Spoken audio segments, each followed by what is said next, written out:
లక్ష్మీపురం అనే గ్రామంలో ప్రతాప్ అనే బాబు ఉండేవాడు. ప్రతాప్ వాళ్ళ నాన్న రఘురాం ఒకరోజు కొడుకుని పిలిచి ఇలా అన్నాడు.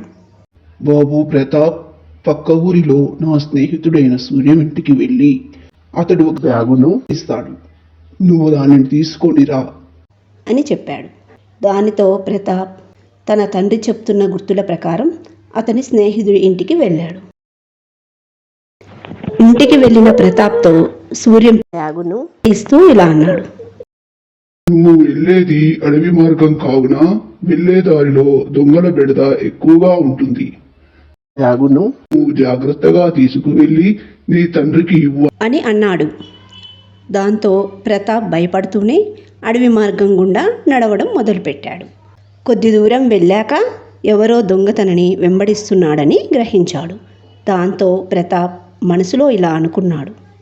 అయ్యో, ఎవరో దొంగ నన్ను వెంబడిస్తున్నట్లుగా ఉన్నాడు అని అనుకొని పక్కనే ఒక నది ప్రవహిస్తూ కనిపించింది. వెంటనే ప్రతాప్కి ఒక ఆలోచన వచ్చింది. ఆ నదికి పక్కన ఒక పొద ఉంది.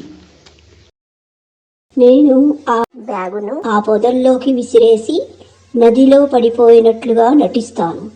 అప్పుడు దొంగ ఆ బ్యాగును వెతకడం కోసం నదిలోకి దూకుతాడు.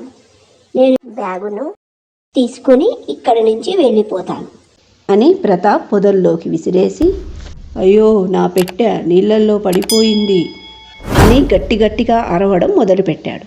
ప్రతాప్ వెనకాల ఉన్న దొంగ ఎలాగైనా నదిలో ఉన్న పెట్టెను తీసుకువస్తాను అని నదిలోకి దూకి వెతకడం మొదలుపెట్టాడు. అదే అవకాశంగా ప్రతాప్ పక్కన పొదల్లోకి విసిరిన పెట్టెను తీసుకొని గబగబా అక్కడ నుండి వెళ్ళిపోయాడు. నీతి: ఎలాంటి ఆపదలోనైనా ఉపాయంతో బయటపడతాం. ఈ కథ మీకు నచ్చినట్లయితే సబ్స్క్రైబ్ చేసుకోండి, లైక్ చేయడం మర్చిపోకండి.